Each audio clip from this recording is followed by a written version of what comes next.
All right. Back with Morten for part 4 of our intro to our developer's diary for version 4.2. Okay, so there's only one rule that I still wanted to talk about, and that is that battleships and carriers may not pass through the Turkish Straits even while neutral. So, do you want to talk about, is it the Treaty of Mon, Mon, Monroe? Montreux? Can't remember the name of that treaty, but it did it was a Turkish treaty that specified that ships above a certain weight capacity could not pass through the Turkish Straits, even while neutral. Comments about that?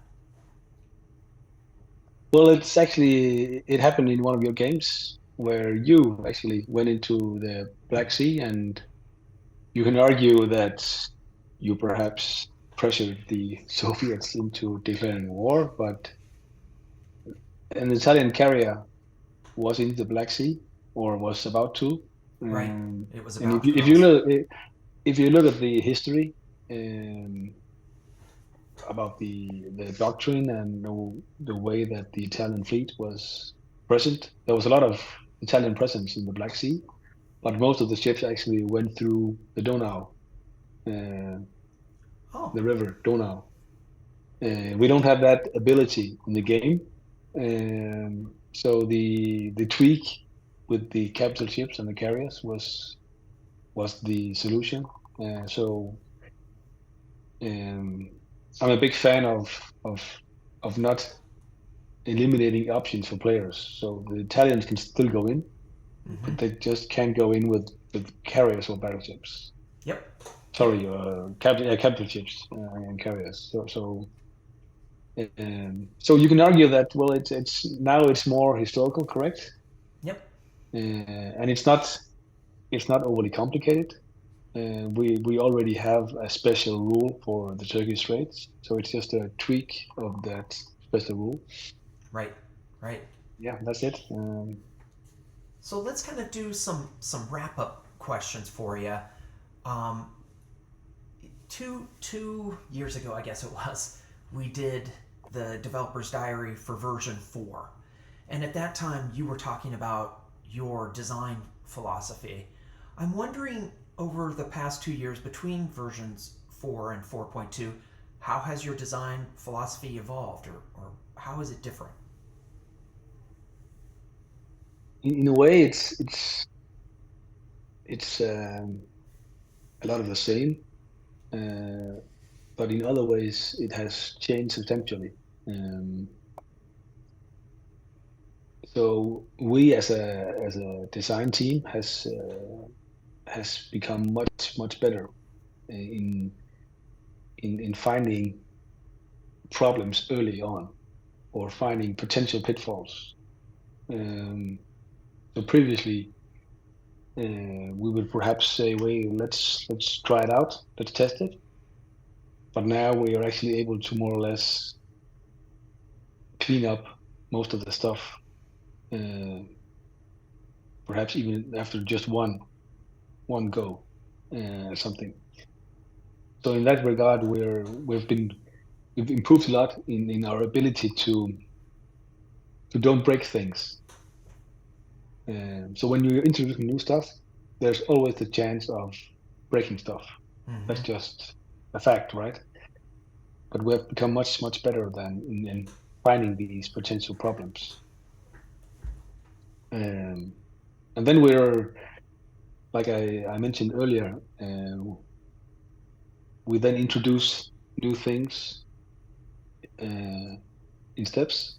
Um, so, for example, I know you're going to ask me a question about what didn't make the cut, and I'm pretty sure that a lot of people are keen on hearing about that as well.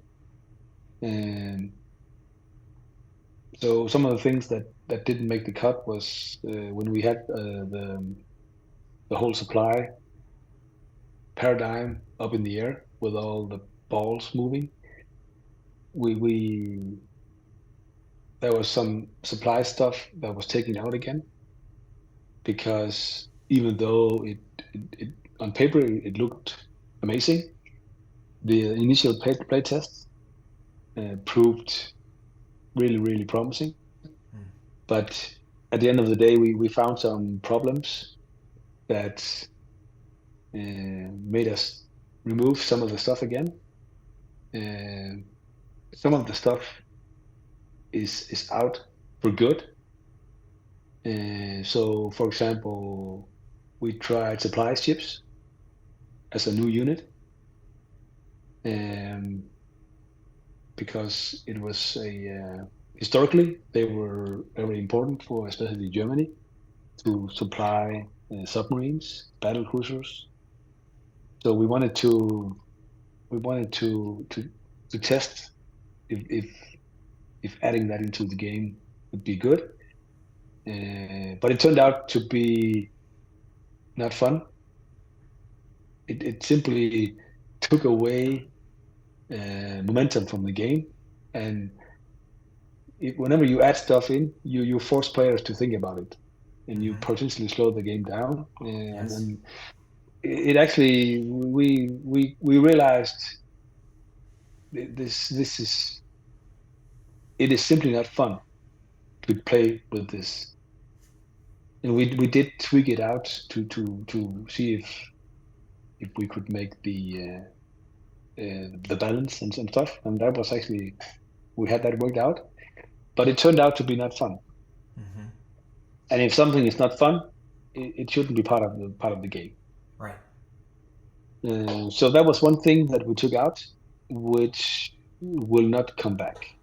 Um, we did take some other stuff out uh, within the realm of supply, and that has been we are now testing that again for 4.3, and the problems that we had that made us take it out has been solved. So we are now super stoked to try it. Uh, I wouldn't say once again because we have tried it a lot of times, but it's back on the table. So when we do these testing, some of and you can also if you look at the design flossing video, you have the pipeline of things to test. Some of the things they don't make it, um, and some of the things they then just take longer Mm-hmm. to To get it right. get it right. Yeah, and That's what I tell to my to wife. sum up, Sometimes it takes longer to get it right. You know. yeah, that's true. That's true. Yeah, yeah, and you can argue that well, um, the last thing we want is introducing something that will break the game. Then then we as a design team has failed. Mm-hmm. So it shouldn't be that when you get the new rules, you will then think, oh man, I love 4.1. What Oh are yeah. these No. No. guys? Why did they messed it up? Mm-hmm. And we don't want that. Right. So when people get the new rules, they should have a high confidence that we just added the amount of fun and reduced or eliminated potential problems. So Yeah. it's a sure win. It's a sure win. I know Uh, that's the way I yeah, felt about going from 4.0 to from 3 point whatever to 4.0. That was a sure win. And then going from 4 to 4.1 further, one new player was saying, "Oh, we're still using 4.0 rules." I was like, "Why would you do that? You got to go to 4.1. There's so many improvements." 4.2 is going to be the same way for other players. I just want to fanboy for just a moment. I really like that there's no scripting in this game. I think with the three factions and so much variability in how things develop in China or what goes on in Spain or what direction Germany decides to go in, every single game that I played, and I've played 19 now, or I'm on number 19 now, has been totally different. And every single time I've ended, I've said, "Oh, next time I'm going to do this differently." I'm ready to play the next one. In March, got together with Hambone and Boston Bruce. we played a game. I think we got up to turn 13 or something like that, and it was clear what was going to happen. So we were like, okay, let's just tear down the board, set it back up. It's like 8 o'clock in the morning, and let's start another game. And we played 2 games in a 3-day weekend. I mean, that's love. That was excitement. And one of the things that's great about Global War 36 is the tension, the roller coaster. Like sometimes you get unlucky, but then because you got unlucky, a player decides to do something different, maybe goes after the other faction more, and then you can come back from that. So there's times where you get diced and you think the game's over, but then the other guy gets diced and you come back. So I really do feel like there's a lot of fun and excitement, and there's also interpersonal tension. Like Boss and Bruce he was kind of doing Hambone wrong, and it's like, we'll remember this. We'll remember you, Boss and Bruce. So another thing that I like is the synergy in this game, where you can pick a strategic objective, and then some techs that are going to go with that strategic objective, and what units you want to buy to synergize with that plan. I love that. So I spend time like thinking about, okay, what if I want to try to do this? I had this 7-7-7 plan where I was like, Hambone, let's attack. We're the Axis. Let's go for taking out Warsaw and Paris on turn 7. Then Italy gets in the war on turn 7, and Japan goes for Calcutta on turn 7. What text would we need to get? I just love that. It's got lots of replayability. It's now we're getting things simpler too for me to introduce new players to the game with these concepts. I love these little things that make it easier, because we want, as a community, we want the game to grow and get more players in, coming up with more new strategies. So I'm excited about where we're going. Can you give us, on that note, any kind of vision about what might be coming in 4.3, or is that something you have to keep under your hat? Well, I already did spill something about the supply. Mm-hmm. We're not done with that. So more will come in that area. But also we're in a good place, a good position. I think that again, like you just mentioned, we want the ecosystem to evolve, to grow, and I think that the game has reached. I think that probably happened a couple of years ago, where it passed the critical mark of now it will survive. You can argue that games, when they're released, if they don't reach a certain critical mass, they risk dying out. Mm-hmm. I'm not sure if Axis and Allies 1914 has any life in it left. I don't think it ever got off the Got that momentum. how should I put it? Couldn't get up. Yeah, couldn't stand up. Yeah. Mm-hmm. Yeah, exactly. But I think we've passed that point now, and we're also with the especially your continuous dedication to the rules, the language, the clarifications. We're in a good position where most questions you can find the answer directly in the rules. And a couple of years ago, there was a lot of judgment about what was actually the intention here.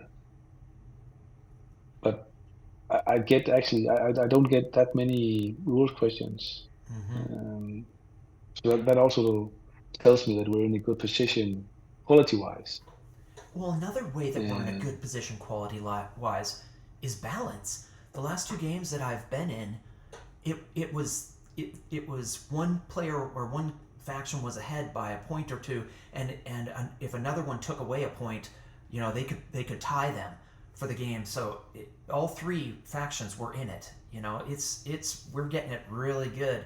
It's getting to be a good balance, and I think to get those kind of balanced games, the most important thing is for a player not to make a major mistake. You know, if you have new players, they're going to make mistakes. They're going to, if the first time someone plays the Commonwealth, they might not realize how easy it is to lose the game. You know, if you don't get some momentum as Japan, it can be really hard. So, and of course, Russia has to be miserly with their money.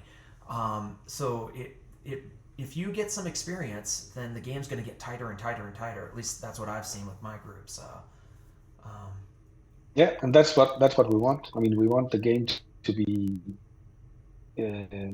open for all alliances to win. And if all players are on an equal skill level, of course you can get diced. That mhm. happens, but still, it's like you experience in your group. It's if the game is open to the very last rounds, who's winning, It's a good game. then we're in it's a good game, right? Hmm. Yeah, so the balance, it's delicate balance. I mean, I must admit, getting a three alliance game balanced has been quite a challenge. Without breaking it, because I mean we've got it pretty close. So any major thing could upset the apple cart. So I'm really Yeah, excited about that's true. 4.2, and it's a real tribute. You know, my efforts are nothing compared to your efforts, and you just giving 2 hours here to interview. I know it's very late at night for you there, but I really appreciate that. I want to throw a couple things out to our community. First of all, are there things that you think that the game needs to be fixed? You know, what do you think needs to be added to the game? Do you feel like the game is scripted? Is there anybody out there who, you know, because I think it is the least scripted, being a three-way game. Are there questions that you have that we could do a better job of, or another idea for a video topic for the future? Leave your comments below. I'm definitely going to put a link to Morten's original design philosophy video, which is fantastic. He talks about turning red squares to green. That's a concept that I've kind of embraced at work too. I'm talking about, hey, how can we turn red squares to green? I really like that idea. Morten, is there anything you'd like to throw out to the community that you'd like questions from them, things that we could address? Well, I just want to say thank you Thank you. to all the people who bought the game and continue to support us and HBG. I mean, if it weren't for you, we wouldn't be here. So thank you. Um, Yeah. Thanks everyone for watching. Morten, thank you so much for your time. I'll let you go to sleep. Take care. Take care. Thank you.